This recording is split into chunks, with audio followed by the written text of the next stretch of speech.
Hello, I'm Richard Hooper and this is SatTV Week. Now I'm pleased to be joined by Chris Alfenito, Modular Devices. Chris, thank you for joining us today.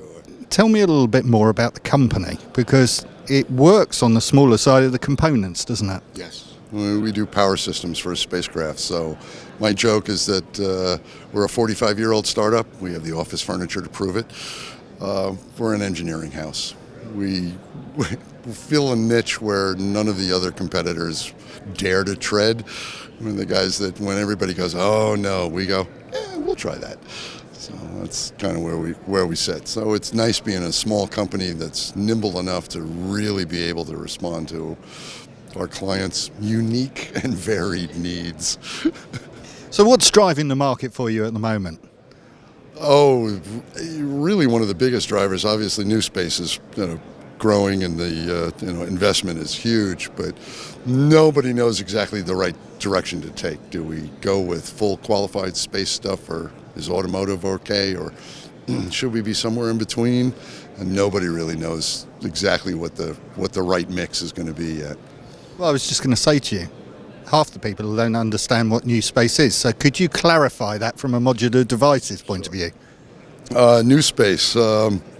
So spacecraft were only launched by governments up until a few years ago, and then a couple of rich billionaire guys went, no, we can do this. And that's really blown the lid off of it globally. I mean, there are places all over now that, Hungary has a really thriving space program.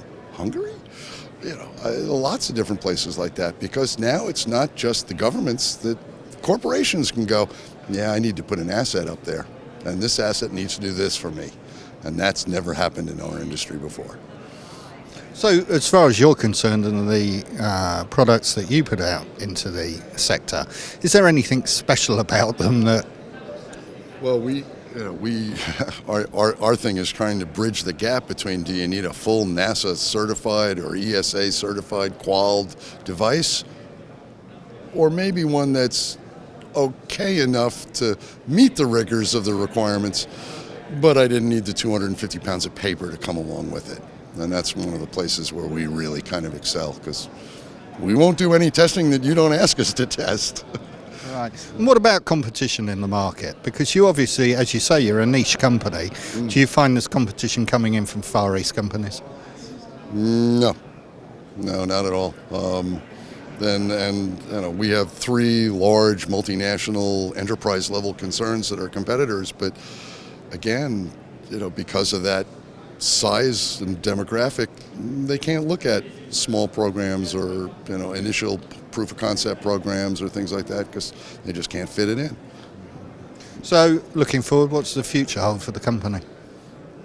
Oh, I think we're gonna continue to do a lot of really interesting things for people. It's one of those funny things that half of the stuff that we do I can't tell anybody about because of either NDA or national security issues, but we get to really solve some really interesting problems for people, and that keeps us all really floating along.